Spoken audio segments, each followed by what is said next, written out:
Welcome back to Celio's Network. Today we are talking about the St. Louis meta, kind of forecasting it and discussing what we think is going to be popular at the St. Louis Collinsville Regionals. I have three guests with me today, and they're going to introduce themselves real quick, and then we're going to get into the discussion. So go ahead. Hey everyone, my name's Rukan. I'm a new member of the Dead Draw Gaming team. I started playing around August, September. I did pretty well at Hartford, and I've done so-so since then. Cool. I don't have too much else to say. I'm still pretty new to this game. That's all good. My name's Laparre. I'm owner of someone'spc.com and the Someone's PC team. Post a YouTube channel, whatever we do now. I don't know. We're on a lot of stuff. I've been playing since 2014, like near the middle of 2014. I've gotten my invite every year except for 2014 where I missed by 10 points. So that was a lot of fun. I don't know. I usually play rogue decks. I do badly, and then I blame my performance on playing road decks, which makes sense. Yeah. St. Louis is gonna be fun. Yo, what's up? I'm Alex Hill. From Michigan. I live in Georgia now. I've been playing for coming on 13 years now. Started in 2005. Holy crap! Yeah, dude, it's crazy. Lordy, dude. I thought about this in like a couple years. I'll be old, or I'll have been playing for longer than any juniors or seniors have been alive. Wow. As Russ said, I had a very good year last year, top 16, and then this year hasn't been my year. But Are you near your invite though? yeah, I have like 270 points or something. Oh, you're chilling. Yeah, you're fine, man. It's everyone's year. Yeah. And as you all know, or if you're new to the channel, you don't know, my name is Luke, and we're going to get right into this St. Louis discussion. So, my first question for everybody is, what cards from Ultra Prism do you expect to make an immediate impact on the standard meta at St. Louis? I'm going to go with Weavile and Glaceon for the reason that they can pair with Zoroark pretty well. And of the Stage 2 decks, I think Garchomp is unique in that it has the Lucario engine. And we haven't really seen anything like that before, so I'm going to give that a little extra points for that late-game consistency engine. But when you look at all the 1,000-man or close to 1,000-man tournaments that we've been having recently, pretty much all of them are high consistency decks. Like I can maybe count 3 in the 1,000-ish pools that weren't Zoroark variants or like something reasonably similar in terms of consistency. So I'd be pretty surprised. Like I know Russell's been talking a lot about Empoleon. I get that the deck is really, really strong, but it's still a stage 2, and we just don't see very much success from that unless it's in like Brazil or Leipzig. That's like the 300, 400 person tournaments. Those are the only exceptions. And St. Louis should be pretty big, so I'm expecting mostly the high consistency decks to bubble up. Cool. For me, easily number 1 Cynthia. Like everyone's talking about Pokemon. I was like, blatantly, Cynthia should go in almost every single deck.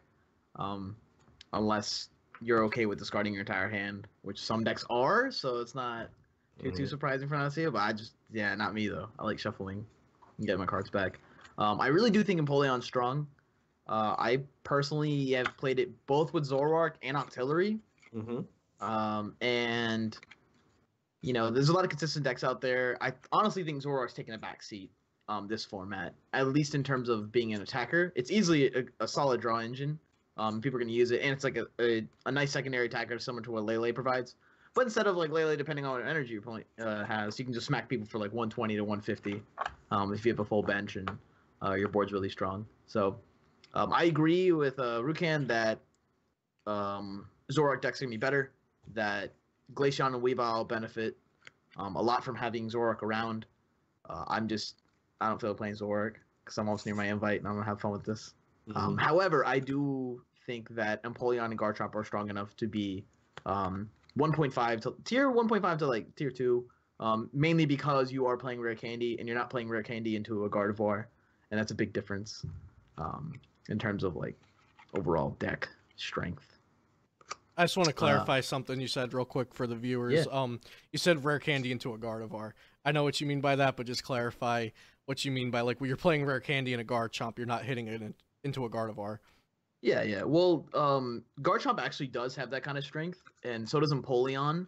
But what it doesn't have behind it is the tankiness, an insane GX attack, and its own engine to accelerate energy, with both decks seem to be struggling with. Not so much Empoleon because that's Aqua Patch, but that's just a separate card you need to have instead of just going straight into a Gardevoir. Gardevoir does it all. It won Worlds. It did well in Brazil with a very, very unique list. And we're seeing it do well now currently in Australia with Zoroark engine paired with Gardevoir. So that just combines the best of two worlds into one. However, I don't really like that deck that much. I think it's very mediocre. So, yeah. Gardevoir is just the strongest stage 2 that we've had in a very long time. And it'll be that way until October when the new Solgaleo reigns. Solgaleo is going to be dead by the moment it hits the ground. Yeah, for real. They're already putting 9 counters. Yeah. All right, Alex. Yeah, I agree with Russ. Cynthia is definitely going to be the most impactful card.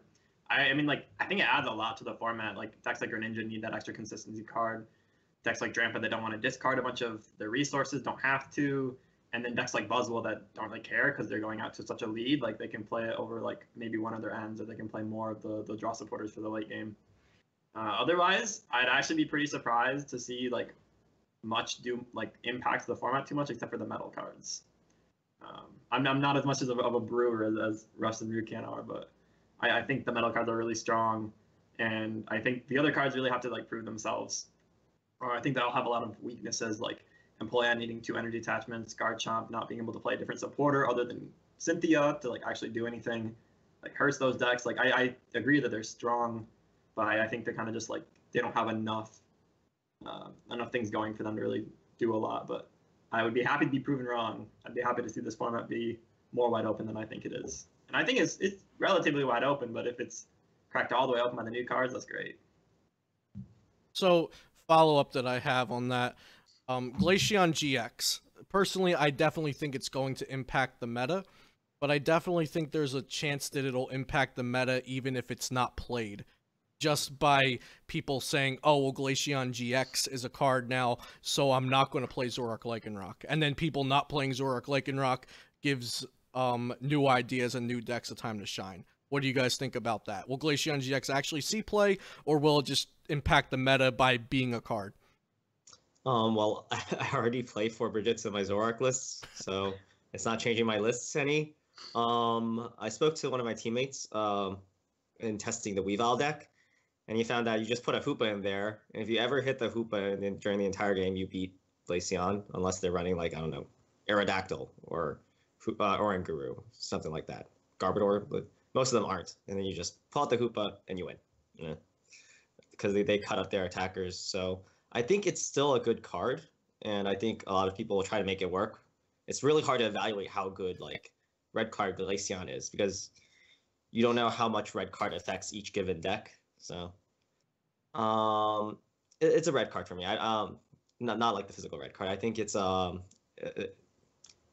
card that's hard for me to evaluate, so I'm just putting it in my blind spot. If it does well, it does well. I'll be prepared for it, and then I'd rather focus my attention on other decks in terms of how I want to build something. Cool. Card sucks so bad. My lord. In theory, fine. It's so in good in actual theory. application, it feels so underwhelming. I feel like I just put something out, and I'm hoping they just don't draw out of it. And it doesn't even have the oppression that Trev has. Yeah. You can turn one Trev, and then they can't do anything. I can still play Sycamore. I can play Cynthia. There's 4 in my deck now. What do I care about some Glaceon? I'm gonna smack it with a Lele. You can 2-shot it with a Lele. Yeah. That's all the reason you need. And then people are like, well, if you have a band, if you have this, I was like, your hand must be busted. You got all the juice. You got DCE, water energy. You went first. My hand sucks. You got a band. Whatever I have active is apparently underwhelming. I don't like the card. If it does well, I'll honestly be surprised. I really will. So do you think it's impacting deck builders at all? Tier 2 and up players, do you think it's impacting? Yeah, certainly. Yeah. I think a lot of people like Rukan's already nuts. He already plays 4 Bridget. You know? Dude, it's good. I'm over here trying to explain why I'm gonna play 2 of my Guardy, because I want to play Mr. Mime and Giratina. I just hate decks, right? But like he already has sound logic behind his deck building with increasing supporter count, and then all it might do is outside the game be like, oh, how does your deck deal with Glaceon? I'm like, I don't know. I play DCE. I'm gonna kill it with a Lele. Like it's not that hard. I don't think the deck is that good. Reasonable. It'll influence people's deck building, a wee bit. Maybe they'll get more hyped about metal or something, which hopefully they don't, because I hate that deck with a passion. But I'll take metal matchups all day. yeah, same. Yep. How about you, Alex? I think Glaceon's like a little bit better than Rust does, but like a little bit better. You can deal with Lele. It's actually not too difficult if you if you hit the turn 2 snipe and you hit 30 on a Lele, and then they come up and try to do something, and then you GX attack, blow them up or something. Like you can deal with a little bit of pressure, but if you get any more than You're gonna that, GX attack my Lele? Yeah. Well, I mean, like, but the point That's is you're exactly not what doing I'm anything. thinking. That's The point is exactly that you're what not doing anything. But yeah, no. In practice, it's not that good. I've tested it a lot and tried a bunch of different lists, and it's pretty mad. It's underwhelming, right? It's Yeah, mad. no. It's not bad. I call it bad because I like calling bad things really bad, right? But like it's not that bad. But like I hope it has kind of the same effect that Durant or that Heatmore had with Durant back in like 2012. It's like Durant was still played and was still really basically just as good of a deck, but like just because there was a 1-card counter that like anything could tech into the deck or to really anything to beat it, I think impacted people's like decisions to not play the card, as well as Darkrai coming out. But like I hope that it will impact the metagame a little bit, like make the Zoroark decks less prevalent. But like Greninja doesn't care about it. Bulu doesn't care about it. Buzzwole doesn't care about it. Like I actually think Bulu's decks on. Smash it. You think Bulu loses to it? If it runs red card, because it's just so hard to hit Vikavolt, plus the GX attack, compared to like Zoroark or Golisopod, it clocks you like a turn or two faster than the other decks. So you have much less breathing room to hit the turn 2 Vikavolt, and then you get red carded, and then you hit turn 2 Vikavolt far less. Well, I will defer to you on all the Vikavolt matters. So. Okay. But knowing me, I'd red card them into like Rare Candy, Vikavolt, Sycamore, Grass Energy. So I played Judge in Hartford. I played Judge and never once got my opponent to a bad 4-card hand on Judge. Like 10 times, never once. I was like, well, this is terrible. Why'd you play Judge?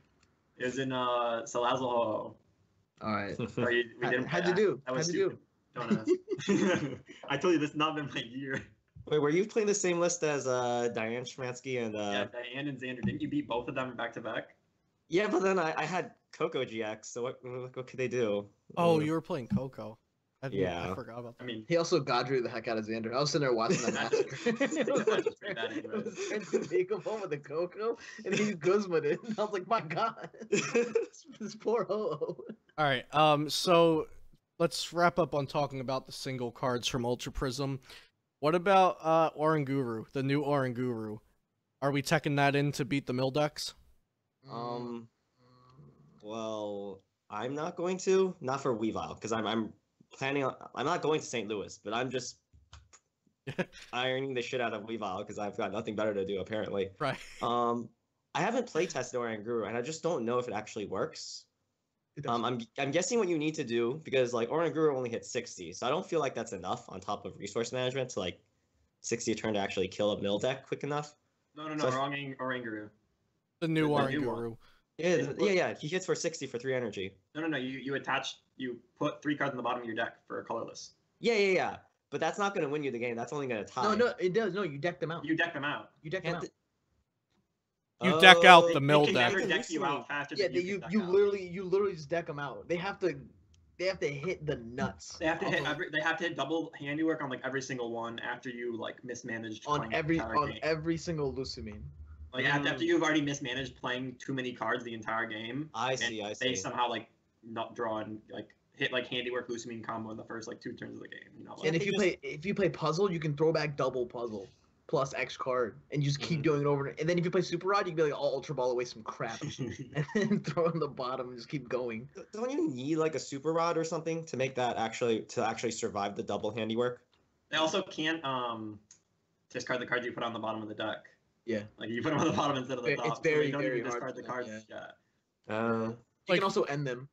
Like You also, you can attack and then be like, all right, I'm gonna end, redraw that. Like, you're not going to use the Oranguru when you have, like, one card left in your deck, so you're still susceptible to the Team Rocket's handiwork. You're going to use it when you, like, you know, you put down your stretchers or your puzzles or your super rod, whatever, to the bottom of the deck, where they have no means of getting rid of them. So you will have them eventually. You see, my plan was I was just going to hope everyone's playing Wildfett, and I'll just Rule of Evil over and over. Can't hit my own Pokemon if my Pokemon don't have abilities. Okay, so if you're afraid of mill decks, Oranguru is cool. Is that what we're saying? Amazing. It's really good. I've tested it.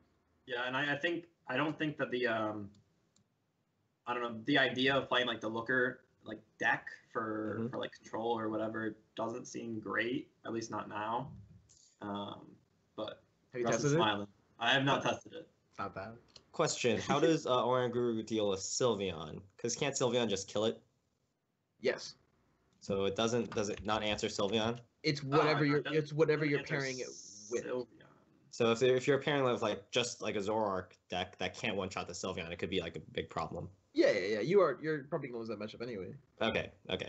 This is like, oh, if I'm playing, I don't know, Ampo, and then Okay. they're just like, oh, I'm just gonna mill some energy off. I'm like, okay, Floatstone, retreat, toss back like these 3 water energies, go. Ah. And then Okay. like, oh, I'm gonna hit your Sylveon. You're like, okay, cool, and bring up my Ampo and try again.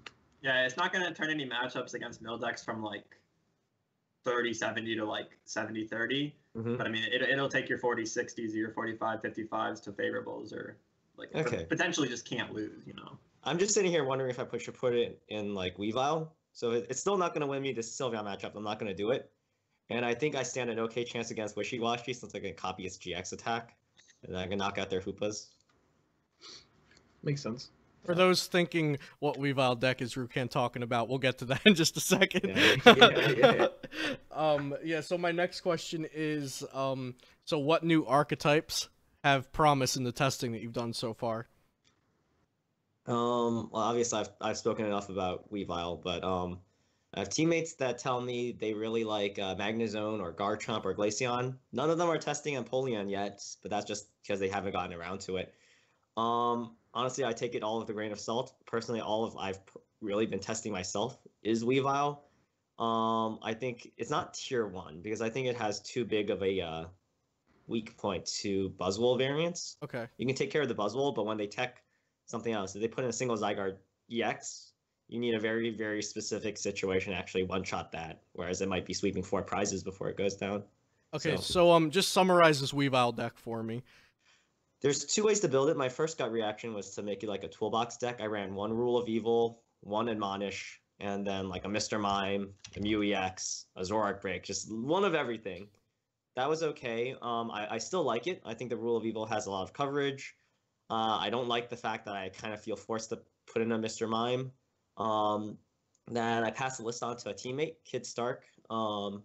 He took out the Zoroark Break. He made the Weavile line of 4-3 Admonish, no Rule of Evil, no Mr. Mime. He cut out all of that, and then he put in 2 Kukuis and 2 Devoured Fields. The reason being that if you're playing a Zoroark opponent and they have 3 ability Pokemon on the field, you can Choice Band, Kukui, Devoured Field, one-shot their Zoroark GX, and plus the cards just fix numbers. And that one's pretty solid. My experience is like you cook out the Rule of Evil so you don't auto-win Garchomp anymore. That's actually a pretty frustrating matchup. But on the other hand, all the Devoured Fields and the Kukuis, you never know when they're useful. Like I played his list against Alolan Dugtrio, and the Admonish just won me the game because I would just like, he had an Octillery out, I put down a Devoured Field, I trade 1 prize for 1 prize, and since I'm Zoroark, I probably got the first KO. And then I just like went out the game, buy 1 prize because they can't like Guzma 7 energy discard KO a Zoroark GX, and we're just trading 1 prize the entire game. Are you going to be putting out any content on this list? I'm going to try to finish writing an article, and then I don't know how long it'll take the DDG guys, but I told them to just try to get it out soon. So maybe expect something this weekend, maybe Saturday. Okay, cool. But Russ, don't expect anything in depth. It's only been a week, so it's just my first impressions. Russ, new archetypes.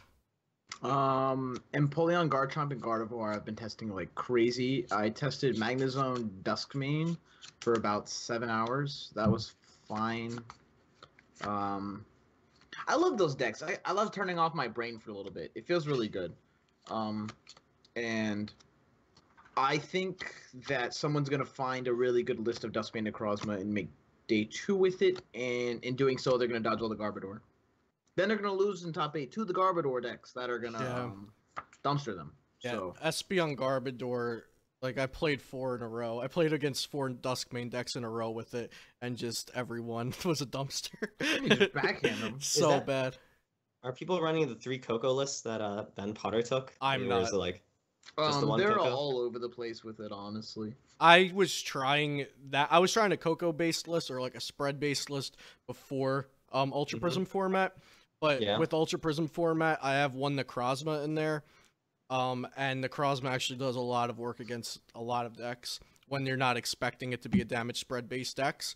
Like if you're playing against Zoroark, Alyssapod, or Zoroark Lycanroc, and they see Espeon Garb, they're like, okay, it's safe to throw down all my stage 1 GXs, and then you pop a Necrozma down, DCE, Max Elixir, Black Ray GX, 100 on everything.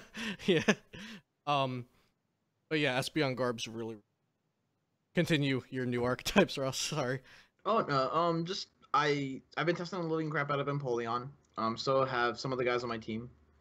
It's really, really strong. It loses to Parallel City.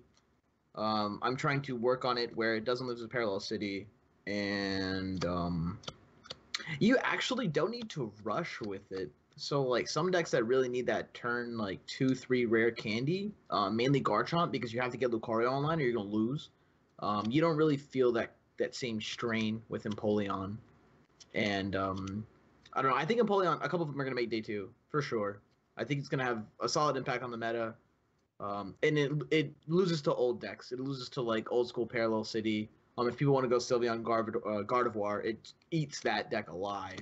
Like Sylveon just dumpsters it.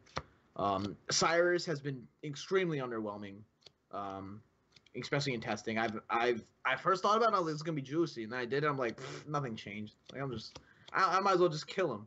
Yeah, I've tried Cyrus, not in Empoleon. I've tried it in like Glaceon Zoroark, but that is underwhelming as an archetype anyway, as we've said. I forget what else I tried it in, but there's been times where I'm playing against a deck with water or steel Pokemon. I'm like, oh man, like if I'm playing Empoleon or Garchomp, if they have a Cyrus right here, that's really good for them. But one, it's a one-of that you can never get back, and 2, your opponent has to be playing it and has to meet the requirements. Like, it's such a situational card. Yeah. And you also said Guardy. That's not really a new archetype, but what is new for your Guardy? You get Cynthia, dude. So like half the games I lost at my cups were because I had a Sycamore away like double Guardian, and I like hoped to get Stretcher or Super Rod all game, and prize the final Guardy, or had to like Sycamore away double DCE on turn 1. I just don't have to do that anymore. Okay, word. I know I'm actually getting ridiculously lucky with Cynthia. I don't know. Maybe she loves me. Maybe I love her. Something's going on with that. But I seem to like Cynthia into stage 2 plus rare candy almost like 80% of the time in my testing. Nice. Which sucks, honestly, because I need to have unskewered, like unbiased results. And I know if I went to an Astral Region with that, I'll just dead draw and like draw into very meh hands. But I think Guardy deserves this chance to come back. I really like the Brazil list. Not everything about it. I kind of want to change like 5 or 6 cards, but I'll see how it goes from there. So Garchomp and Empoleon, you said you wouldn't be surprised if Empoleon had a couple day 2 spots. What about Garchomp Lucario? Garchomp too, but Garchomp's harder to pilot, and you almost auto lose the Garbodor decks unless you're playing Rukan's thing where you had it plays like triple Field Blower. I saw it posted on Hey Fontaine. I put 3 Field Blower and everything. I don't know how you flip that. Like I don't know how you flip that. Also, everyone's list sucks. Everyone's Garchomp list. Rukan's is like the Dead Draw Gaming dudes. Their list is good.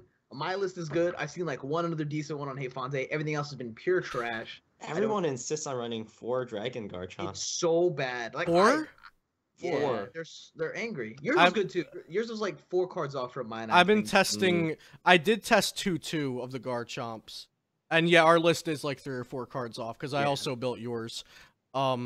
But I do like 3-1 Garchomp. But if you're running the strong energy, 2-2 is so good. No, I think you need the 2-2 because I always feel like the fighting one is critical towards consistency over a long term of a tournament, as opposed to I get turn 2 knockout. Like I don't care about that. Yeah, that happens all the time. You just get end and lose. And I also think people play it like crap. They get obsessed with Royal Blades, blah blah blah blah blah. Yeah. You play it like you play Greninja. You just like get your board state to a certain level where when you have double Lucario, triple Garchomp on board, your opponent literally can't win. Yeah. Like they're like, I can Guzma that one, and then he's gonna kill me, and then I can Guzma that one, or I can end him, and then he's gonna go grab the 2 cards he needs and then beat my face in. Yeah, and so you I have to really stop feel that. from happening. But, So like, Yeah, and the breakpoint testing. chomp.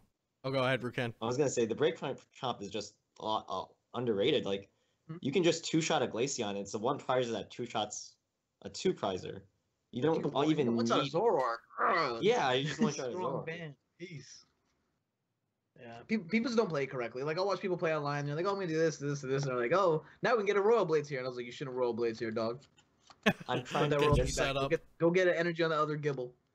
I'm What's trying the to Guzma convince out? my teammate that he should run only 3 double colorless energies, because you never attach it until like you have a Lucario and a energized Garchomp out, right? But like he's so all in on his multi-switch and how he can like multi-switch a DCE and then attach another DCE onto his Layla and hit for massive damage. Alex, you shake your head, dude. Multi-switch on this dude's No. busted. Like, Yeah, and in this format where everybody's playing like enhanced hammers, I'm gonna play multi-switch on my DCE. that's fine. You can multi-switch. Can't you multi-switch a basic energy or no? You Yeah. can't. Probably, but then you're Can't. playing multi-switch. No. But now I take the basic fighting energy off my BKP, put it onto my URP. Cynthia, kick him in the chest, counter catcher. Let's go. But then you So already have everything that, out like, then here. you just use the BKP to put an energy on another Pokemon. Isn't that what it does? Yes, but that's what I'm saying. Maybe this one went here, and then this one's coming at you because they Guzma'd that one because that was a bait. I mean, it's just It was X. a bait, Like, dude. You don't We need. got You don't need all of the shit, dude. It makes some spicy plays. I think Russell's looking for the juice with it. That's what. No, but the whole point is like your deck is in your hand. If you don't get Lucario, you're probably going to lose. So I played a 3-2 line. I think Rukan, you played a 3-3, if I remember correctly. Of Lucario. 3-3? Yeah, Lucario. 3-3. Yeah. I'm playing 3-2. I like 3-2. Lucario's busted. Like, Yeah. my You just God. bridge it out 3 Riolu, you put down 1 Lucario, you get the next Lucario, and use that Lucario to get the Yeah, last the Lucario's Lucario. get the other Lucarios. Yeah. Then you play N. It's actually insane that some people don't realize. Wait, if I set up 1 Lucario, that means I have 2 Lucario. Like I was Yeah. teaching my friend who just came back to the game how to play the deck, and he like put down 2 Riolu. Next turn, evolved 1 and didn't search out the second Lucario. I'm like, no, you're going back in your deck. Like you need that second Lucario. Alex, new archetypes. I've been testing a lot of like old stuff. Of but course, you would, man. Boring, dude. Yeah, dude, I like everyone's Boring. good Get with the new times. Come on, man. Just the respecting new Cynthia. stuff. The new stuff I've been testing. I tested like a unit box type of Garbodor list with like Celesteela. Yeah. It Oh, was I pretty saw that. underwhelming. I think you put that on your Twitter. Yeah, it's just like I'm playing with Drampa, so like I'd probably just rather have rainbows instead. And it's like I could play 4 rainbows, 4 units, and like 4 DCs, but then like I just get smashed by enhanced hammer, you know. But maybe the enhanced hammer like kind of dies off if Zoroark dies off, because like 1, then you're not countering Zoroark with enhanced hammer, and 2, the Zoroark deck's are the one playing enhanced hammer anyways. So yeah, maybe. But I don't know. I was playing like Celesteela as an attacker, and I was like, I don't really need this. And then I was playing like a Xurkitree just cause, and I was like, and I never used it. But I got to use Ninja Boy, so that was hype. And then the deck that I actually think is not getting a lot of attention, that is somewhat decent, is a Alolan Dugtrio. Okay. After Night playing March. some in with it, yeah, it's hard to build. I know like nobody can agree on how to build this either, but I think there's definitely some potential there. It's better than garbage, which is what I thought when I first played it. So Yeah, I definitely think someone can get lucky and like absolutely sweep Swiss rounds with it. well, I mean, it's not even getting lucky a lot of the time. Like you could build it and like you can play the game to a point where like you have so many good draws. It's like, all right, well, I have 2 Octilleries on my bench, and my deck is supporter cards, energies, Mount Coronets, energy retrievals, professor's letters. So I'll one-shot anything you have active, and that's it. Cool. So do you think? You lose to like stadium replacement and You lose knock to a out lot your of- Dugtrio. you lose to a lot of stupid You stuff. lose this good Parallel City supporter. early is very difficult to deal with. I mean, you auto lose to Greninja. But when you say that, honestly, it's every deck right now in the format. Parallel City Yeah. just bones everything. We're not playing it because we're all just stubborn idiots. We all just want to keep playing fun stuff. I put 2 parallel in my Zoroark. Exactly. Of so course it's he did. just Because chilling. Rukan's smart. That's why he did that. Yeah, but This is Go not ahead. like a good for go everything ahead. answer. Yeah. I have a teammate that's playtesting like Doug Trio. They were like they run the Oricorio. So now if I put down a parallel, they just bounce the Oricorios, recycle them, and put them back down to get more energies. So it's like it's kind of almost rock paper scissors for Doug Trio. There's so many ways to build it. Yeah. Whatever Oricorio. It's actually kind of cool. You can play Fan Club. Yeah. Yeah, use the Oricorio that way. It's probably a little extra. I don't know if I think you kind of need the Bridget. Like you have to get a rem rate down or whatever your basic is for your evolution line, and then you have to get like another Diglett down, and you hope you start a Diglett. So you kinda need the extra one off the Bridget. Oricorio searches 2 basic energy from the deck, right? Yeah, when you play it from your hand. Right. So you have to play. That's why you have to play Fan Club to use it. Or I mean, I guess you could just use like have it in your deck to use. Ultra Ball, yeah. But it synergizes a little better with Fan Club. Yeah, for sure. I'd rather just letter childish stuff. Get a letter. Yeah, but you can't Fan Club for a letter. But you can't even play Pokemon Parallel City. Man, Rukan got you, dude. You already lost. Guys, Oh, like, I you get a didn't say bird. that I'm like seriously testing it. I just said that it's better than people think. No, I agree. I think it's actually decent. It's Night March, but It's not something that I think I would actually play, but it's Night especially March not with some without of the Battle cards. Compressor, VS Seeker, and Yeah, it's a Zoroark. stage 1. Yeah, it was just none of the good cards. And it has 60 HP. It can die to I don't know, like half the stage 1s of the game. Mm-hmm. Really, So, let me bring up a couple new archetypes that weren't mentioned that people coming to this video are probably expecting for us to talk about. So Glaceon Zoroark, how many of us have tested it? I tested it. It won me games, but it felt underwhelming. I tested yeah. I played like a solid 25 games with it, and while I had a positive win rate, I was like, I'd rather be playing Zoroark Elisapod and winning more games. I tested it with like a little bit of disruption, and then I tested it with like just heavy on a red card delinquent tormenting spray, and it's just underwhelming. Like you need a lot of stuff to go right early, to like do anything. Yeah. Like you have to find a DCE, and yeah, I don't know. I just think Glaceon is not good enough where I think the format's going to move to. If you had dropped Glaceon, like if you had been allowed to play Glaceon at like Memphis or at like even Australia, I think it would be pretty good, or at least has the potential to be good. But I think we're going to move away from Zoroark and stuff, so I wouldn't play it right now. I tested against it playing Gardevoir, and every time I said Rare Candy Gardevoir, my opponent might as well just scooped up their cards. Yeah. And just moved on with their day. What about Leafeon Decidueye or Leafeon Loranus? Any testing? You'll beat Golisopod, but as for everything else, you're never gonna beat Bulu. Unless you like okay, the Durantis version might if you set up really fast. And they You miss still a don't. KO. I tested it. You still don't. You don't. It's bad. Yeah, don't. you have You energy don't. issues, don't you? Like Oh, yeah. every new fun deck that I've tried to build, I'm like, it loses the Bulu. Yeah, and then like it loses to Weavile because you have everything's an ability Pokemon. It's just I don't see it working. Like the only thing I kind of see working is Leafeon Zoroark because that's consistent. But you still have the issue that you die to one shots, and now your grass attacker needs 2 energy and can get dangerous. Yeah. rogues. It's Yeah, just, the 2 I don't energy see it. thing is off-putting for me. If I want a 2 energy attacker with Zoroark, I'd rather it be Lycanroc. Yeah. Seems like an underwhelming partner for Zoroark, really. Yeah. It's gonna have its time, just not yet. Yeah, Leafeon is a really good card, and like Yeah, yeah. in a there are vacuum, a lot it's of super cool good. things that it does. Like you could cycle between 2 Leafeons and play the new supporter card to heal 180 damage in a single turn. You So just that's pretty cool. You can turn your Trapinch into Vibrava. Like, come What? on now. what? Like, this is busted, dude. What does that it's- card even do? It turns into Flygon. Oh. As soon as we turn to Flygon, it's all Nobody over, even kids. Oh man. Yeah, I but was you thinking of, can like- actually just set up the perfect Flygon board. You can go Vibrava, Excelgor. No, you Dust Shelmet. You evolve. And then you turn it, you turn it into Selgor, and then your deck's like 5 That's cards. what I'm saying. You're Yeah, evolving. You have, like, Trapinch, 2 Excelgors Shelmet, and, Shelmet. like Dusclops and like you can even get a Trevenant. You can I also switch- opened Eevee. I didn't float stone it. It was easy. I'm gonna say I have one deck I think that actually can do well with Leafeon, but it's not really a Leafeon deck. You just put like a 1/1 Leafeon line in Galissapod, Garbodor, and you just retreat into it because your Wimpod set free retreat energy up, and then put a tool onto your Trubbish that you bridge it out, and then you have Garbotoxin lock up if you go second on your first turn. That sounds So next that's level. the only. Yeah, That that's the only sounds- thing I can see it being used in. If my opponent got that off on me, I'd just stand up and start packing up. That sounds It's juicy. not even that hard. All they have to do Yeah. is have a Bridget and an energy card in their opening hand, and they get it. And a tool. Yeah. And the floats and the one. Oh, 1/1 no, you don't need. Oh, you need the tool for the. and the 1/1 Probably. Leafeon not being neither part being prized.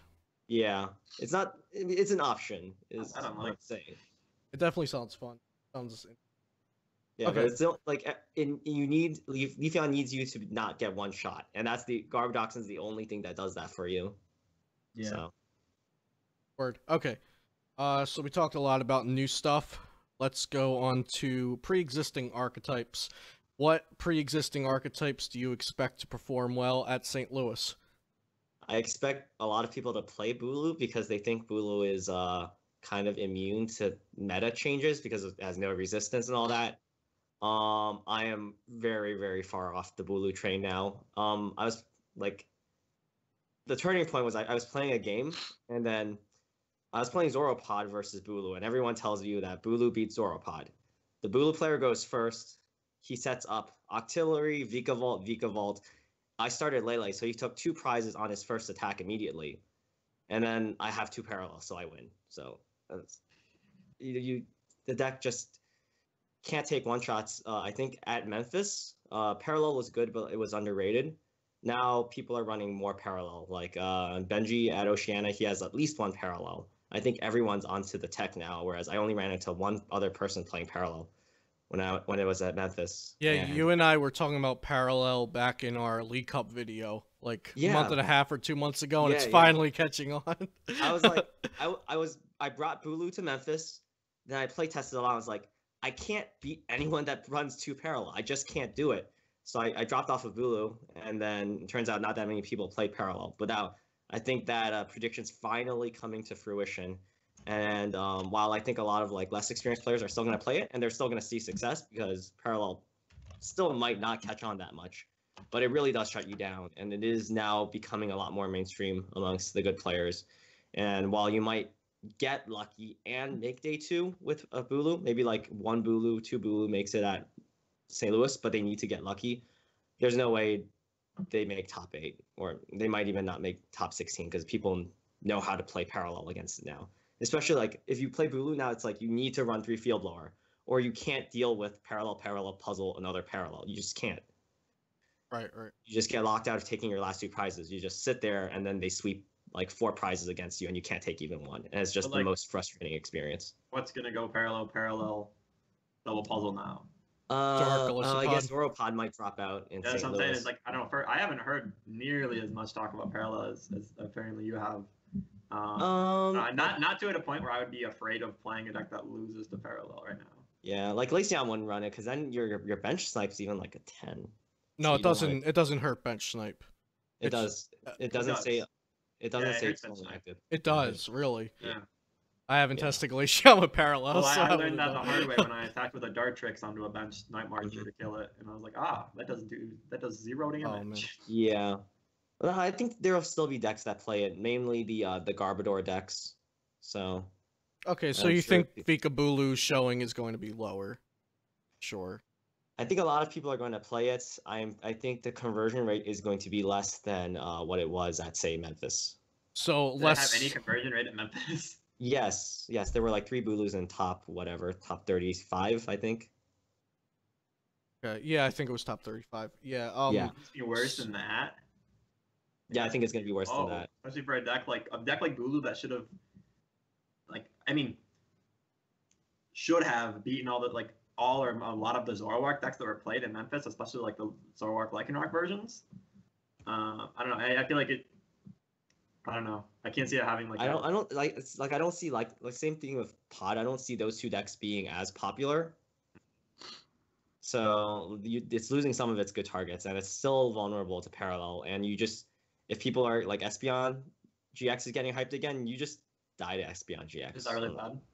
Yeah, because they confuse you, and you have to retreat, and then there's ability And you lock, don't, yeah, they built.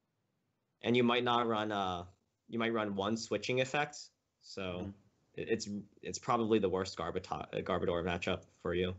So Zoricalissapod, we've been talking about that from the previous format, but how do you think Zoricalissapod will do if good players play it at St. Louis? Do you think they'll have a good chance at top?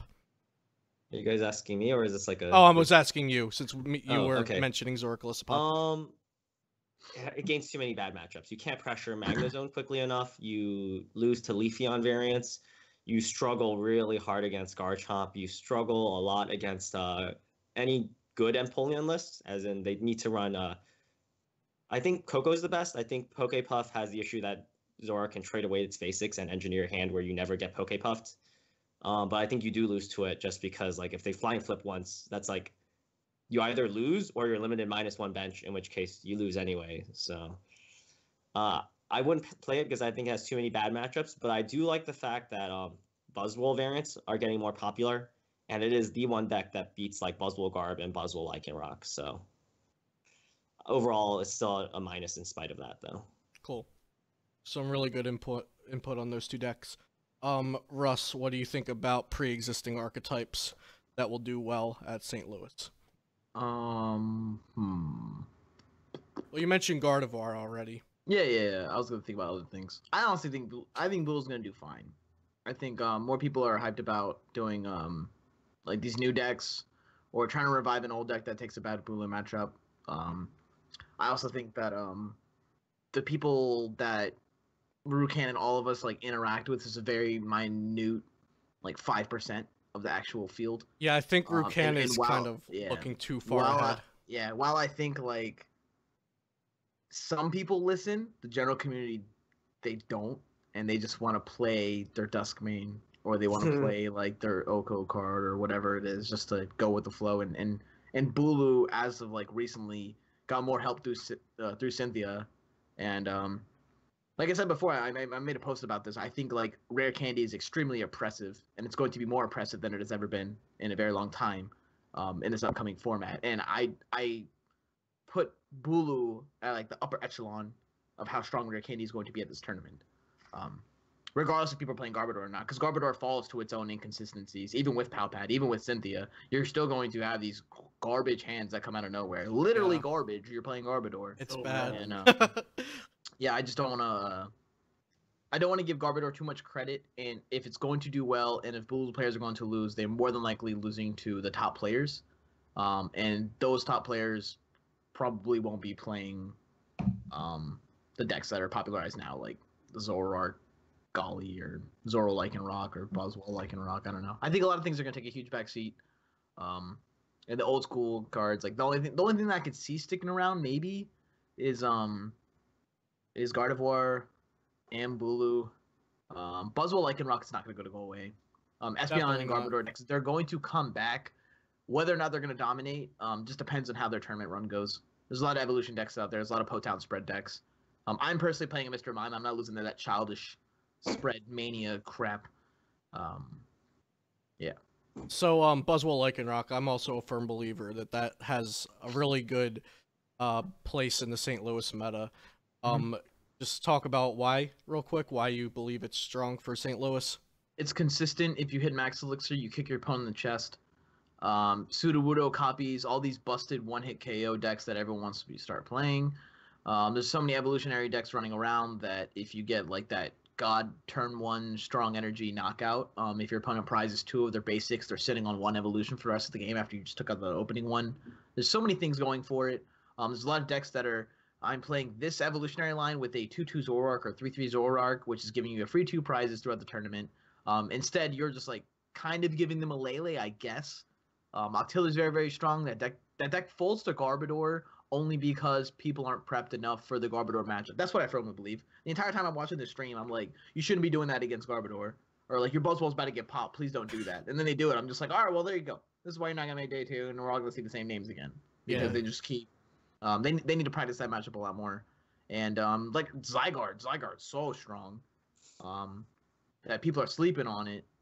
and it doesn't have psychic weakness. People are playing Mew now. That's how much. That's like the new mindset is like, oh, if you have a bad matchup, just play Mew or Mewtwo or play this. I'm like, all right, how are you gonna answer a Lycanroc when I prioritize my Lycanroc as the opening attacker that you're not playing Golly? Zygarde. When I see people playing, they're still attaching a Buzzwole. Like, you know, he has a Mew. He has it benched. Like, Yeah, what are you doing? Zygarde was a thing in these Buzzwole Lycanroc decks, and then there wasn't a reason to play Zygarde, so it got replaced with other cards, but now I think there might be a reason for it to come back in. Yeah. Um, Also, it's just strong. Like you have no rare candy, so your deck's automatically better than everyone else's. Mhm. You have max elixir, so even if your hand somewhat sucks, you can hit triple elixir and kick your opponent in the chest with an absorption GX, and then slowly mount a comeback from there. I haven't heard many other people talk about Gardevoir, and if they are, they're not going to the tournament. Apparently, I'm the only one like trying to make work. Even I don't want to play it. I want to make Empo work because it's a cute penguin. So I can understand why people are going to be playing that. I just think Buzzwole's it's in a really good spot. People overbench. They don't know how to play against Lycanroc. There's so many good things about the deck because it punishes bad play, and I love it. Cool. Alex, Also, sorry, Russ, other people hit max elixir. I don't, and so I'm never going to play that to save my life. Alex, some pre-existing archetypes on your radar? I've been playing a lot of Buzzwole. Buzzwole Lycan? Yeah, Buzzwole Lycanroc. I have played like a very minimal amount of games with like the Garb variant. It just doesn't really flow very well. Yeah, it kind of You has. have to get lucky. You have to get lucky on Lycan M's. Buzzwole Right? Garb has Like the when they same hand you to bad. 3 and then take a knock on your Buzzwole. You're like, come on, Sycamore, bruh. It has the same bad hand problem as every Garbodor variant does. And your energy line is just awkward. Like you're playing rainbows, Hmm. and so now it's like, well, one of the strengths of my deck is that my Buzzwoles have 190 instead of 180, and like everything's been planning to hit 180 for like so long now. And if you play a rainbow, then you're just like, wow, this is actually significantly worse. Yeah. Hey, look what happened to Caleb. Started 5-0. yeah. Just Not 5-0. He was 3. 3-0. 3-0 to 3-3-1. 3-0-1 and then 2 losses and then some wins. Frank got there though. Good for Frank. Yeah, go Frank. Is the tournament over? No, it's still going. They're in round 12 right now. I just want some dude get sauced Oh by my Ho-Oh. gosh. Oh, That is an old deck that I feel like is worth mentioning. Yeah. Yeah, I think that's one of the decks that could kind of make a resurgence if metal is. I don't know if I wouldn't play a fire deck at this tournament. I don't think because I don't know if the metagame is going to be like conducive to it already. It's like I think it very well could, but like I don't like. I don't know. The fire decks should just get smashed by like all of the like Zoroarks and pretty much anything that plays Lycanroc. Like you'll lose to Espeon too. And that, yeah. So it's like I think very well you could just lose pretty badly if you played fire in Collinsville. But I think it's definitely something that I'll be looking at as the metagame continues to progress. Like we're gonna have at least 2 more standard regionals in this format. So like fire could be good at that point, but I don't think I think it's if you want to take a risk, go for it, But I think it's too risky for me to play now. So Volcanion, since we were talking about fire decks, if you're familiar with Dean Nizam's Memphis list, his Volcanion deck was pretty good, and then people were doing well with it in my area at Cups. It's just a super consistent like 4 of everything Volcanion list. Yay or nay or somewhere in the middle for Volk. For Volk as a deck or that list? Just Volk as an archetype, something like that list. I think it's being power crept out, and I like it for a lot of other decks. Same logic I had for Bulu. It just doesn't handle parallel very well. I think the only fire archetype that has any relevance is the Ho-Oh one, and not because it's inherently strong, but because it has a good Buzzwole matchup, and Buzzwole is just so hype. And what can they do except for max select around a pseudo? Does that even like they need a choice band Sudowoodo? Do they need a strong energy? That's resistance, right? Pseudo strong. Yeah, they need choice band. It depends on if you have a Fury belt up, Does right? it have 180 or 190? It's 190, so just So you need choice band is enough. 80 or choice band, yeah. Yeah, unless they have a Fury belt, in which case. The one that I was playing against recently, when I was playing Buzzwole, had the Fury belt, and it was just impossible. Yeah, do the Buzzrock lists run many field blowers? Like I heard, like one of them just doesn't run it at all. One I or don't none. think that I don't think the US players are running any. So Yeah. then someone just Fury belts a Ho-Oh and you're done. Yeah, the lists that I've been testing and my friends are testing are either no field blower or 1 field blower in Buzzrock. Sorry, Alex, you were talking about pre-existing archetypes, and I went off about Volk. Did you? I just wanted to get that in there because I think Volk is absolutely terrible for St. Louis. I just wanted to get it out of the way. I think the only other deck that's like that I've looked at that I think is good at all is Greninja. I think Greninja's amazing right now. Is that like the addition of Cynthia just like helps a lot, and then the format's kind of just moving to a point where it's going to be good. It's something that I've sworn off of, and I'm not going to think about playing, but like I am thinking about playing a Giratina promo, so I think that's where I'm at. I'll never play Ninja again. I'm never play Ninja ever. I'm eventually above all everybody you will guys. get to that point. Nuts. Like everybody that I know who has played Ninja is just always like, man, I shouldn't do this. Why did I do this? You know, like, oh, they went so badly, like every single time. And I'm like, when will you learn? Like it took me three big tournaments of playing it, and I was like, all right, that's it. That's the end. We're done. Just the good matchups on paper are just so enticing. Yeah. And like you walk into a League Cup and you're just like, oh, everybody's playing fire. I guess I'll just pull up my Greninjas. And like sometimes that works, but yeah, it does not have the consistency for a major tournament. I'm just like, maybe it does with Cynthia, but I'm like, you'd have to play so many games to like get any real data to see if the addition of Cynthia really helps enough on your consistency. Yeah. And I have no interest in playing that many games of Greninja or even simulating. You have to like threaten me with physical violence to play Greninja. It's not happening. I'll fight you first too. Like it's gotta be weaponized. I played it at Georgia regionals last year, and like 3 rounds in, I knew I made such a huge mistake. Like every game was just brutal. Okay, so I'm gonna go down my list of old archetypes and just check them off as we say yes or no or elaborate on them a bit. So Zoroark Lycanroc, what do we think about that for St. Louis? Nope. No. Nah, you get one shot by everything. Because of the one shots. Okay, I know You people do were not beat a good Buzzrock player. People were initially saying no because Glaceon stops everything, but that's just another reason. That's just like it's like just pile on the reason. Yeah. Okay, so no Zoroark Lycanroc. Zoroark Golisopod, we were saying it gets one shot by all these new one shot things and Bulu. But I still think Zoroark Golisopod could do well. I mean, if it misses the if it misses Bulus and it misses Duskmane Necrozmas, I think it could do well against a good bit of the rest of the field. It does well against Buzzwole Lycanroc, right? Getting hyped. You auto lose Empoleon, you auto lose Garchomp. It's so boring. The deck is just like they're like, and I guess like what Pokementor's list that he played in Memphis, like he had like a max potion, and that kind of introduced the thought to me. It's like you could play more interesting cards, like. You could like if I want to like I don't want to play like a counter catcher and I want to play a max potion. Mark the like, max potion. You could add some interesting cards in, which would be fun. But like otherwise, it's just very trash. Oh, I just think it's not. I don't like the deck. It's not the kind like. It's just too boring for me. You lose the Garchomp. What are you gonna do to me? Are we gonna be surprised? Let me just say this. Are we gonna be surprised if one Zoroark Golisopod makes day 2? No. No, not at all. Okay. It's a consistent deck, but just it gets Palpad. That's like +6 Acerolas. Yeah. So let's go on to the mill decks. Quad Sylveon. Are we expecting that? I'm expecting that. Expecting to do well. My bad. Well, expecting to do well. No. Oceanian. I'm gonna say no to every mill deck. This is not Europe. This is not Europe. Okay, what did you say there? All of them. No, the whole got stopped at Australia. Did it? Yeah. Was it played? Yeah, it was like one Hoopa in top. So there's a Hoopa attacking deck in top. Oh, it's an attack. It's quad Hoopa, and it's based on attacking. You have to swing at the Rockruff that's beating your ass. Yeah, swing at the Rockruff that has a single energy on it and is attacking you for 60 to 80 damage. Yeah. You know. Can you imagine playing a deck and be like, God, I hope he doesn't draw Rockruff. Oh no, he got the Rockruff. Hope his Rescue Stretcher's prize so he can only attack with 2 Rockruffs this game. Yeah, like the Puka I think was talking, and he's like, yeah, they really got to target down those Rockruffs, and that's when I started listening. I'm like, wait, what deck are they talking about? And if you're attacking with the Hoopa, then you get killed by the Pseudo Udo too. It's like okay, so no Quad Sylveon.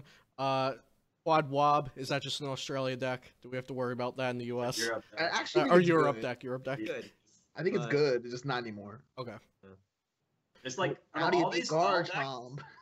especially the ones like not like Sylveon. All the stall decks that are not proactive just seem so terrible.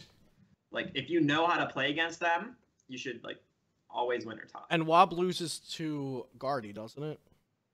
Oh, I'm sure. No, they tank it. They tank the Gallade with the break. Oh, that's right. Whether you just 30 damage, your turn. 30 Hey, damage, your turn. I'm just letting you know what he can do. I'm not telling you how to play. 30 damage, your turn. Twilight. And I do this for the rest of the game. Like, there's no way that I would ever lose a game. Yeah, I hate mill decks, and when I saw them pop up in Europe like that, I was like, oh my god, I hope not. We're not moving to that in this country. All right. The last 3 existing archetype I have discuss a bit is Gollygar.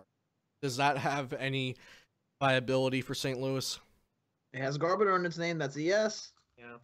That's a yes. I don't from know why Russ. you would play Gollygarb instead of like Espeon or Drampa. I completely Yeah. agree. Like, I would rather be like utilizing psychic attackers, especially in this format, especially if Buzzwole continues to do well in Australia and is going to get kind of ported over to our standard. Like, I don't know why you would kind of give up playing psychic attackers to play Golisopod, which doesn't do anything interesting in the format. Well, it hits like the Zygarde and the Lycanrocs for weakness. Espeon's just so good. I love Espeon. I'd always It's not rather even play to Espeon. Guard. It's like having, I mean, like, I guess, like, Gollygarb with, like, rainbows to attack with the, Oh yeah, yeah. and then you, like, but, like, you make the deck so much clunkier yeah, you by, do. like, adding the extra garbs and the rainbows and stuff, and, but, like, I would want to have some sort of, like, a attacker. I think that'd be the only way that I would want to play Gollygarb, but, like, I don't ever want to play Gollygarb, I don't think so. But the Leafeon tech. That's actually really cool. I think that's really cool. That is cool. Okay, so we covered a bunch of decks, talked about a lot of stuff so far. I don't want to make this video drag on too long. So I have a few smaller questions here. What decks do you think are the safest for St. Louis? Either consistency-wise, a bunch of 50-50 matchup-wise, or the 2 combined? I mean, in terms of everything combined, it's probably Buzzrock / well, Buzzgarb isn't that consistent, but those are probably the 2 picks in terms of something safe. So Buzzguard more matchup-based, and Buzzwole Lycanroc because of consistency and matchup? Yeah, but even Buzzrock's not like Zoroark tier consistency. It's Right. a bit more middling. Okay. How about you, Russ? Buzzwole, Lycanroc, and then I don't know, Zoroark, Gardevoir. Let's go with the deck that's about to get shown up on all the way in Australia. Even though I don't like the deck too much, I think it's very meh. But I think It's it still looks a- consistent. yeah, At least. it looks consistent. It looks like it draws cards sometimes. But it's But, just uh, so awkward. Like, they're playing Evo Sodas with no Curlias. Like, They're It's for your just- Zoroark, dude. Come on now. yeah, you're playing 4 Ultra Balls, 2 Evo Sodas just to get out your Zoroark line when you could be playing Curlias to also do that. I don't know. Also, I'm honestly playtesting the living crap out of the Brazil list because I think that Gardevoir list is very consistent with double Diancie. Yeah, it consistently gets out a Gardevoir on turn 4. No, it gets it turn 2. Are you kidding me? I've never 'Cause- seen it. Turn 2, you drop a Curlia onto your Ralts and then attack with Diancie to evolve it into Yeah. Guardy. If you don't bridge it and you like start Diancie. But you're gonna bridge it. Yeah, but then what? With your 1 bridge it And you then play Yeah. some float stones, start in right? Diancie, or you have one of your 4 It has, like, a switching million cards switching in effects. hand. You only have 4. For It's what? 2 float stones, 2 switch. Oh, The Brazil list. yeah. Yes. That's amazing. That's Yeah, so you have it in your hand so you can bridge it for the Diancie and then switch into it and then attach an energy and use your thing. So how's it different than? Did you hate Sylveon? It's literally the same The thing. Sylveon version it was pretty underwhelming, I think. Is it for the same reasoning? It attached an energy thing? Because it's literally the same thing. No, but you can do other things with the Sylveon. Like, you can set up much faster. Like, you could get Curlia, Rare Candy with the Guardian in your hand. But you can get End, and then I'm not getting End. I'm getting a Gardevoir. See what I'm saying? Yeah, no, I mean, I understand why it is good in some ways. No, but we're not talking about good. We're talking about consistency. Sure. You get the option of It'll the consistently get out a Gardevoir and nothing else. One single Gardevoir. Have you tested with it? Do you not like I it? have actually played a little. I think it's terrible. I hate it. Wow, I'm the opposite right now. Now I'm Oh. scared. It's maybe Russ is doing Now something it's wrong. so- Your opponent, Maybe I'm cheating. I don't know what knows to what do. you're gonna do every single turn. Like, you're never gonna Rare Candy. You don't play Gallade. Oh no, I play Rare Candy. I'm not. A Oh child. yeah, no. Like, okay, if you change the list, yes, I can. I Oh, get behind the original that list potentially played no being good. Rare The Candy. original list has no Rare Zero Candy. I would Yeah. never play that. The original list is very bad. But I do think the idea of having super consistency, and I think that the Diancie is good if you like pair it with rare candies and other. They also didn't have Clefairy, and then we learned that at Hartford. When one, Rukan taught us it. Two, I was already playing it already in my Gardevoir list. So when he was like, "Oh, I'm playing Clefairy," and I was like, "Oh, you think I ain't got one too, dog?" I'm glad I didn't run into you. You would have smashed me. Yeah. What is Voodoo about a Clefairy?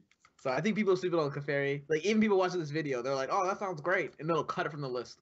Yeah. As soon as push comes to shove, people are folding their tech. Just like they don't play Giratina. Same reasoning. So. Alex, safe choices for you. What are your safe choices? Buzzwole. Buzzwole Lycan? Buzzwole definitely. But it kind of also depends. It depends on what happens in Australia, and then it depends on what you're trying to do. If Buzzwole is very strong in Australia, I mean, it'll still be very strong in Collinsville. I keep trying to say Memphis, but it'll probably be countered like a little bit more. And that doesn't mean you can't beat the counters or avoid them, but I think at that point it's a very safe deck to like top 128. And if you're just looking for 40 championship points, it's incredibly safe. But it might not be like I think at that point maybe like a Garb variant is probably like the safest to make day 2. If Buzzwole is super heavily played, you just play Espeon Garb, and I think you have good matchups. And you have other good matchups too, and then you have this one that's very good. So like, it depends. I think Buzzwole Espeon would probably be 2 of my top choices. Cool. So I had one question just for Russ. So you talked about Empoleon a good bit. Yeah. Pokepuff? I did. Everyone else likes it. I tried it and hated I never it. hit. Oh, when I hit, they lost. But when I miss, I just its card sucks. Yeah, I haven't liked it at all. I'd use Coco, Kukui, Puff. Switched all my Piplups to the 20 damage one. So, that's so bad I against tried Buzzwole. it was amazing because I was like bang 20, and they're like, "Oh, okay, I'm gonna do this." I was like, "Rare Kenny Empo!" Ah! Dude, the 70 HP is so good though against Buzzwole. is. You really need. And it's winking at you. It's a cuter photo. It has more HP. It's got everything going for it. I like the older one because it's a 20 diamond. damage. The older one's a diamond and pearl reprint, so it took me back to the days. So Giratina promo. I guess I'll ask you, Russ, since you were also talking about this. 300,000%. These people are children. They'll never learn their lesson. We gotta teach them ourselves. All right. Same thing happened in where we did that team stage. Where everyone started complaining. Memphis. There you go. So Memphis round 5. Go against one of my homies. I don't remember his name. He sits down and he goes, "This is gonna be awful." And I was like, "Why?" And he goes, "I heard your rants on Greninja." And I was like, "Oh, my boy, come on down." Welcome to the inner sanctum. Then I went turn 1. I was like, "I'll bridge it." And I just first card, like just put on the bench. I was like, "All right, there you go, dog." Yeah. Next game. Yeah. So you think it's do you think most people get use out of it, or do you think a lot of people see it as a dead card in their deck throughout the 9 rounds? I don't look at it that way. I look at it as I hate Greninja. Okay. And I hate the players that play it. Not them personally, but the fact that they're playing it. Okay. And that's enough for me to be like, I ain't losing to that. I'd rather have the dead card. Because people say that. They're like, "Oh, you're going to open it dead and you're going to lose to Mill." And I was like, fine. I'll happily take that L with a smile on my face. But what I'm not doing is losing to a Greninja. Okay. It's not happening. It's not going to happen. I'll tie him. I'll throw their deck. I'll do something. I'll get DQ before I take an L. Like, it's not happening, dude. Alex and Rukan, any positive or negative thoughts on Giratina promo? So back at Dallas, before Dallas, I made like a simulator for like an actual tournament. We would plug in our matchup spreadsheet, Right. and then we would run an actual tournament where each player in the matchup spreadsheet becomes an actual player, and they play each other based on the percentages there, right? Yeah. So we did something. We split the Zoroark Lycanroc into 50 players that had Bunnel B, and then 50 players that didn't have Bunnel B. And then we ran that simulation. So the players with Bunnel B, they would auto-win, like, close to auto-win the Wailord matchup. It's like 90%. If you prize it, you lose, or something like that. Mhm. And then the players that didn't run Bunnel B, they just had a flat 3% higher win rate everywhere else on the board. So we ran that. The numbers were like, if we assumed X number of Wailords, only 1 in like 6 Zoroark Lycanroc players would actually hit a Wailord at all. But when you actually look at the number of players who made day 2 in the simulation, the people that ran into Bunnelby had a 1.5 times higher rate of making day 2, just because even if there's like a 1 in 7 chance, getting the auto win does so much for your day 2 odds. Yeah. So then our entire team ran it, and then I think 2 of the guys that made day 2, they just ran into Warelord and it was just like easy win. And one of them was like, "Oh, my opponent Colress down to 2 cards. Bunnelby, I win." Kid was playing it, right? Was Kid playing yeah. Bunnelby? Everyone on the team played it. So the only person that didn't play was what was his name? Ibarra, because he copied the Poke Beach lists. Okay. Yeah. But Did he make day 2? Yeah. But yeah, he had like Ace Sorolla instead of Bunnelby, and I think like a 3rd Versus Seeker maybe. Yeah, he wasn't running our exact 60, but he saw Caleb's Poke Beach article and basically went from that. Cool. Okay, so Alex, you're not playing Greninja. You're playing a deck that with Giratina beats it easily. Are you playing a Giratina promo? Oh no. No Giratina promo. Like, I mean, if you already beat Greninja, I'm not playing. No. I'm sorry. I was saying No, without it. Without it, you lose. With it, you win. Yeah. Oh, absolutely. Okay. Yeah, that's one of the things though. Is like you have to actually do the testing and see like, okay, does this help me beat Greninja? Because like a lot of the Zoroark decks, I think the answer is still no. Like Zoroark, Lycanroc, I still think you lose. Like Stitching Enhanced N, good game. See ya. See you later. Like, and so you have to actually like put in the time, test the matchups, find out if it matters, and then if it does, put it in. I think in not every tournament is like this. Like in Memphis, in hindsight, I would have done it, but I don't think going into Memphis, I thought Greninja was getting that much hype. But I guess maybe I was wrong. I need to check my hype sources better.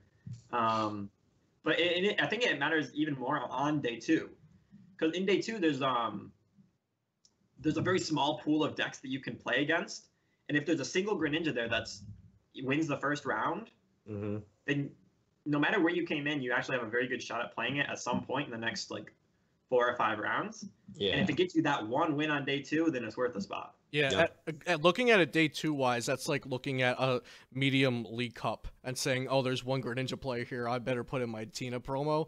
It's kind of the same in day 2. Like, if there's one Greninja, like having that Tina promo throughout the whole tournament will pay off at the end. And it depends on your deck too. Like, if you don't want to be Guzma-ing and you don't play like Flowstones, then like maybe you like if you actually get screwed really hard by starting the Giratina, you have to think about that. But if you're like a Buzzwole deck and you're playing 3 Floatstones for Guzmas and your bench space is not that important, great, put it in. Can I ask you guys a question? Yeah, so, like, I have a Zoroark break in my Weavile deck. How much does that help against Greninja? So Shadow Stitching though? Shadow Stitch. Yeah. Oh, it doesn't. Like, doesn't. It's not It does nothing. Okay. I mean, you only have 140 HP anyways. So they hit you twice and you're gone. And they're not trying to start your abilities down anyways, right? They can just attack you twice. Well, no, like you still have trades, so trades are really good for you. Oh, sure, I guess. Yeah, but if you I would have to test this Weavile deck before I can give you like you're stopping their powers and then they knock out your Zoroark break before you even get to knock out their Greninja, and then they're just back to using their Shurikens again. Like if they don't Shadow Stitch, since the deck runs Devoured Field and Kukui, you're significantly more likely to take a one-shot on their non-break Greninjas. So what if they it's can a still break just, though? They can still just stitching you back. Yeah. But then they're stitching you back. They're only hitting 40 against your 140 dude. I'm gonna have to go with no. It doesn't. Okay. Okay, so let's wrap this up. We've been talking about St. Louis for over an hour now. So what are your top 3 choices going into St. Louis? Rukan, I know you're not going. I'm not going as well. But what are your top 3 choices? I would take Weavile just to think. I think I would have a lot of fun with it. I think it would be great for League Cups because best of 1. It's a deck that really punishes people for misplaying. But unlike a Garbodor list, it's a Zoroark variant, so it's like consistent and it does that. It has a ton of auto wins. So like Volcanion, you win. Bulu, you win. Zoroark variants, you win. Magnezone, Duskmane, you win. The problem is you don't really have an answer for Buzzwole, and especially if they run like Zygarde. Like you can answer their Buzzwoles, right? You can run UEX, you can foul play their Knuckle Impact. But if they're smart and they play either a Zygarde EX or they load up a Lycanroc early with a very small bench, there's very little you can do. And without the element of surprise, you're not going to do well. Right. Do you have two other choices, or is it just two other Weavile lists? So I am considering like. All right, so I think the Ho-Oh is actually pretty good, just because it is an answer to Buzzrock. Like in my opinion, one of the biggest selling points of like Zoropod, besides its consistency, was that it has a really good Buzzwole matchup across the board, and Kiawe basically does that, and it's like very similar, and it also beats Glaceon. It's probably does well against Golisopod, so forth. So I think there's potential there. It has a slight surprise factor. I think people are going to put Dawn Wings, and it's going to be able to swing that 210 every single turn after the first Kiawe a lot more consistently now. Okay. So I think it's got a lot going for it. Cool. But probably not more than one or two in top 30, whatever. Yeah. That deck's it's gonna kick lazy deck builders in the face. Yeah. Like easily. Like if you're just gonna go with oh, I'll play this because I'm comfortable playing it. Oh, who still plays Ho-Oh? Just get drop kicked by it. All right, Russell, what are your top three choices for St. Louis regionals? In order: Empoleon, Gardevoir, Garchomp. Cool. And mind you, I'm also 50 points for my invite, and I don't really. Would your choices be different if you were at 120 points? Yes. Okay. It'd be 100% Gardevoir. I'd play 3 Parallel City. I'd play Sylveon, and I wouldn't lose to a single evolution deck. I'd lose to my own bad hands. I'd play Giratina, and I'd play Mr. Mime. Cool. Alex, top 3 choices for St. Louis. I think in no order, it'd be Buzzwole, some sort of a metal deck, and then probably a Garbodor variant. Did you say some sort of metal deck? Yeah. Okay, I just didn't hear you. Yeah, sorry. It'd be like I haven't tested Magnezone yet. But you have tested Solgaleo Prism. That's why you're into it. Yes. Because so busted. I tried to test playing a deck that's like similar to the London deck. That metal we were playing? Yeah. But you play like Solgaleo Prism, and then you have the dust. So like I think the weaknesses with that deck is you didn't have a good enough sweeper, and you didn't have good enough answers to Lele and Gallade. Yep, and we didn't have Zoroark in our deck. Oh yeah, yeah, that would have been good.